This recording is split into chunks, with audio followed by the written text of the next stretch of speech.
Ստորաբաժանման հրամանատարի տեղակալի հետ ուղևորվում ենք նոր կահավորված բանակային դիրք։ Զեկույցից ժամկետային զինծառայողների հետ կարճ հարց ու պատասխանից հետո փոխգնդապետ Էդգար Մեծոյանը շրջում ու ծանոթանում է վերջին մի քանի օրերի ընթացքում կատարված ինժեներական աշխատանքներին։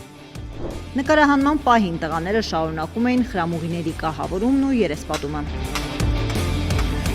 Բանակային դիրքն ապահովված է նորակառույց լոգարանով ու մշտական ջրով, իսկ արևային համակարգի շնորհիվ էլեկտրականության աղբյուրով։ Վերջինը պարտադիր է առօրյա ծառայության ընթացքում տեսադիտարկման եւ կապի համակարգերի անխափան աշխատանքի համար։ Փոխգնդապետ Կոլյա Դավթյանի հետ շրջում ու ծանոթանում են կատարված աշխատանքներին։ Պաշտպանական գերատեսչության ամենօրյա ուշադրության կենտրոնում են նաև բանակային դիրքերի կենցաղկացարանային պայմաններն ու անձնակազմի ազատ ժամանցի կազմակերպումը։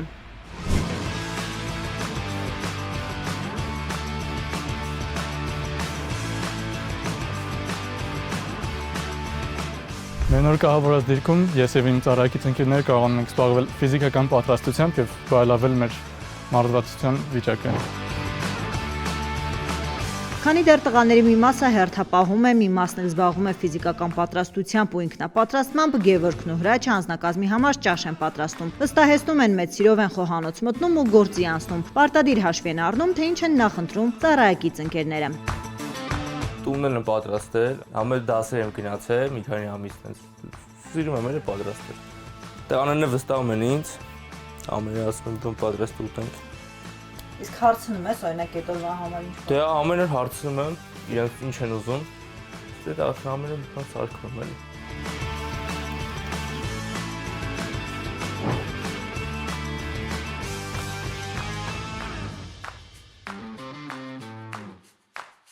Տղաներն իրենց ձեռքով են գցում սուրճի սեղանն ու մեզ հրավիրում։ Հենց այս ընթացքում էլ ծավալվում է ամենաանկեղծ ու անմիջական զրույցը։ Դե ինչպես է սկսվում այստեղ ծառայությունը։ Վարդնանոց հետո զբաղվում ենք մեր ինքնապատրաստմամբ, հետո գալիս է նախաճաշի վաղտը, նախաճաշը մենք մեր ձեռքով պատրաստում ենք, նախաճաշից հետո սկսում ենք ինժեներական գործերը ու արդեն ամեն մեկը ով որ հերթապահությունը անցնում է իր հերթապահությունը փոխվում է մնացածն իրենց գործերը։ Իսկ ինչպես եք պահպանում միջանձնային հարաբերությունները։ Մեր մոտ ամեն ինչ մեկ դիրք, մեկ ընտանիք կարգախոսով է, կես բառից իրար հասկանում ենք։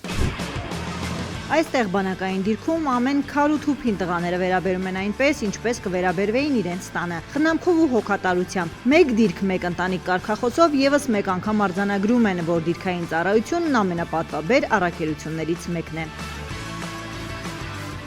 Տաթևիկ Աբրահամյան, Հովանես Գրիգորյան, Զինուշ։